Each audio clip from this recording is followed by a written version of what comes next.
All right, let's talk about getting smarter. But for real this time. Forget all the weird life hacks and the idea that you need decades of school. We're going to break down a really simple, direct way to learn that's based on how your brain actually works. So the source for this whole explainer starts with this absolute gem. It's hilarious, and let's be honest, it feels a little too real sometimes. The point is, the traditional way to get smart can be super long, crazy expensive, and doesn't always get you where you want to go. So what's the alternative? Yeah, so the whole problem, right, it's that most of the advice out there kind of falls into one of two buckets. And honestly, neither of them really work. And look, let's get one thing straight right away. It's not you. It's not your brain. Your brain is like a supercomputer. The real issue is that most of the advice we've all been fed about how to use it is just terrible. You know what I'm talking about. On one side, you've got all this fluff. Eat more blueberries, listen to classical music. And yeah, sure, those things are fine, but that's not going to make you a genius. The real task, the simple truth, is that to get smarter, you have to actually learn stuff. It's really that simple. Okay, so if the mission is to just learn stuff, what's step one? It's the most basic, powerful tool we've ever invented for getting knowledge into our heads. You just gotta read.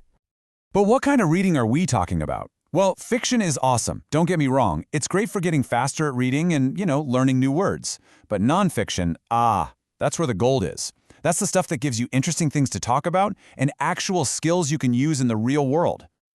Okay, but this leads to that classic, kind of awkward problem, right? You learn something super cool and you want to share it, but how do you do that without sounding like a total know-it-all? Yeah, this is the classic don't be this guy moment. Somebody says something and you just swoop in with, well, actually, it's the worst. You just make them feel stupid and you come off as a jerk. Conversation over. Now, this is how you do it. You start by agreeing with them. It is crazy, right? Then you just casually drop in what you learned, like you're both discovering it together. I was reading the other day and apparently, see, you're sharing, not correcting. It's a total game changer. All right, so you're reading, you're sharing in a cool way, but how do you make any of it actually stick in your brain? This brings us to the absolute golden rule of all learning. If you want to remember it, you have to use it. Think about it. Your brain is getting bombarded with information all day long. It has to decide what to keep. And its number one filter is this useful? If you learn something and then never touch it again, your brain just goes, nope, that's junk, and tosses it out. Use it or lose it isn't just a saying, it's literally how your brain is wired. And here's the best part. You don't need to practice for thousands of hours. The learning curve is steepest right at the beginning. That means you get most of the benefit, like 80% of the skill, from the first 20% of the effort. A little bit of practice really does go a long, long way. So the key, the absolute critical step, is to immediately connect learning with doing. You don't just watch a video on how to tie a tie. You watch it while you're actually holding a tie and fumbling with the knot. You read, and then you do, right away. Okay, I can hear you now. But what if I can't practice it right now? Totally fair point. What if you learn how to jumpstart a car, but your car is fine? You're not just going to go drain your battery for practice, right? This is where your imagination comes in.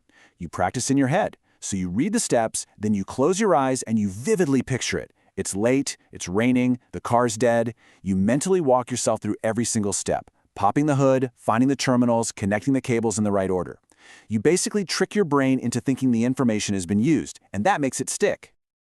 This is pretty much the entire secret behind the school system. A test is just a fake, temporary situation designed to make information seem useful right now. It forces your brain to hold on to it. But what happens the day after the test? The use is gone and poof, your brain dumps the data. So let's recap. We need to read to get the info, and then we have to apply it, either for real or in our heads. So, what's the ultimate tool that helps us do both of those things at the same time?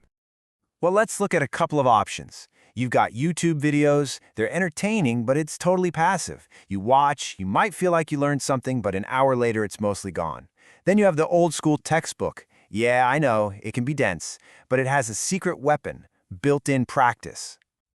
Right? All those questions at the end of the chapter, they're not just busy work. That is the use it engine.